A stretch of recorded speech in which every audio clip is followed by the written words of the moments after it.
حدیث ارتوایما امام مسلم په مسلم کی کتاب الریا اور صاحب د مشکات په مشکات کی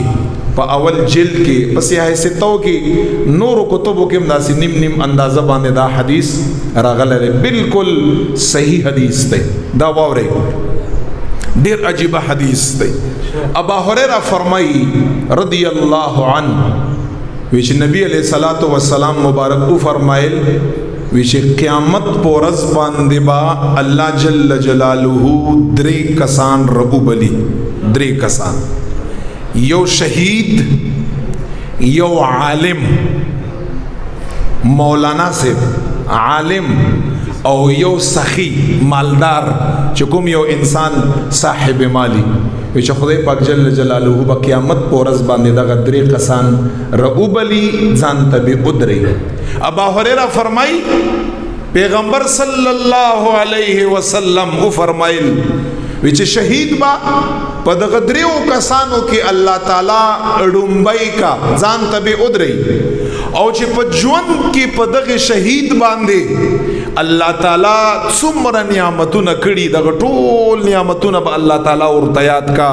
ما تعالی دا در کړو ما تعالی دا در کړو ما تعالی دا دی به اقرار کوي بالکل دا نعمت ما سره دا نعمت ما سره دا نعمت ما سره چې څومره نعمتونه الله جل جلاله په شهید باندې کړي الله جل جلاله به ورته بیان کا دی به اقرار کا چې بالکل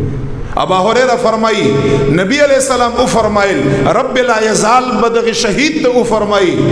خچی دمر نعمتونه ما ارکړیو د دغه نعمتو په بدله کې دنیا کې تا ما سره څه شي کړای مالا څه شي کړای عبادت تکړی دی ریاضات اطاعت سخاوت خیرات څه شي دا کړی تا دمر نعمتونه ما درکړي ابا هريره فرمائی نبی علیہ الصلوۃ والسلام او فرمایل شهید ورتوي چې خدای پاکا ستا پلار کی ستا د دین د پاره ما د خپل ځان قرباني ورکړې وا ستا پلار کی ستا د پاره ز شهید ما او د خپل ویني نظرانه ستا د دین د پاره ما پیش کړې وا ستا نعمتونو په بدله کې ما دا کړې دي نبی علیہ السلام فرمایي رب ورته فرمایي کربتا اے شهید دروغ وای ورته کربتا او دا اولنی درې کسان دي قیامت پورز باندې اولنی درې کسان دا دي بیا رستو نور خلق دروغ وای دی به وی چې غلش رب ورته فرمایي چې شهید شوی خدای لپاره چې خلق ارته بهادر وي شهادت ته دی لپاره چې خلق شجاع تکړه ارته وي ما لپاره نه شهید شوی دیکاوا چې ستا بهادری خلقو تخکار شي شجاعت ته خلقو تخکار شي زړورتوب ته خلقو تخکار شي او چې رب ورته وي چې ځا په دنیا کې ستا زما دا کار پورا کړو تا ته خلقو بهادر ویلیو خلقو ارته شجاع ویلیو خلقو ارته تکړه ویلیو ستا چې کوم ارمان دی هغه ما په دنیا کې پورا کړو فرشتو ته به فرمایي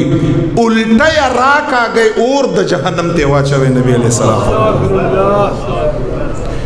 څومره لوی قربانی شهادت ته او بیا په هغه باندې پس دیکاوا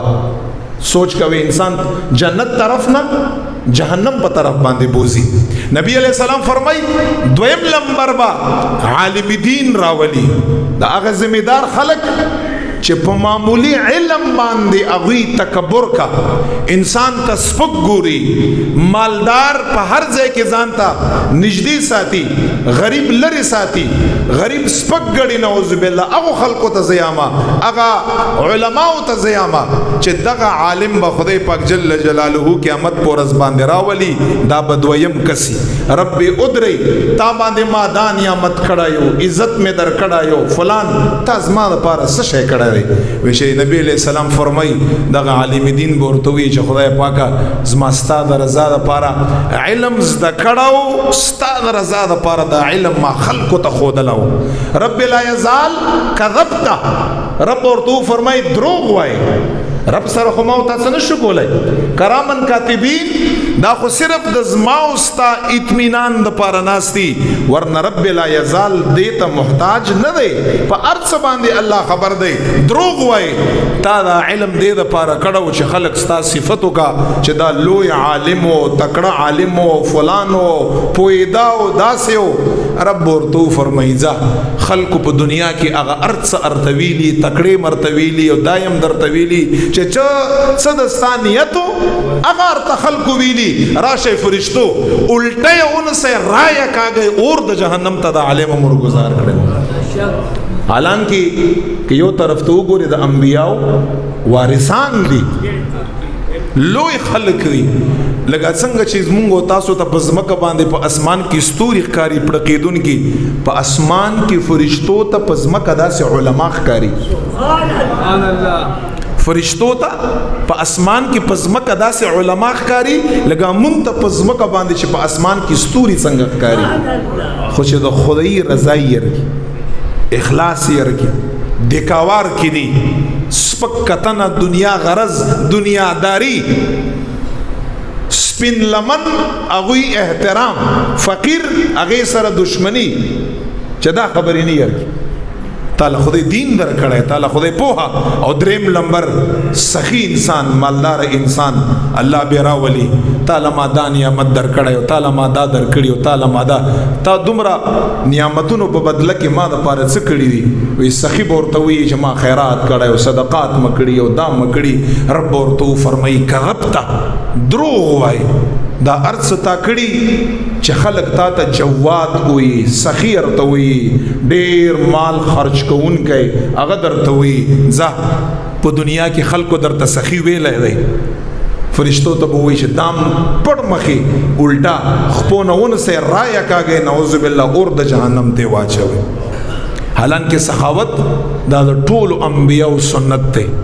دا د ټولو اولیاء سنت ته، دا د ټولو علماء چې با عملکم دي د هغو سنت ته. هغوی مال سره محبت نه کا، ټول سخیان دي خپل وس مطابق. خو سخاوت ډیر بے انتهایی ثواب دی. خو چې کله دکاوه جوړ شي خلق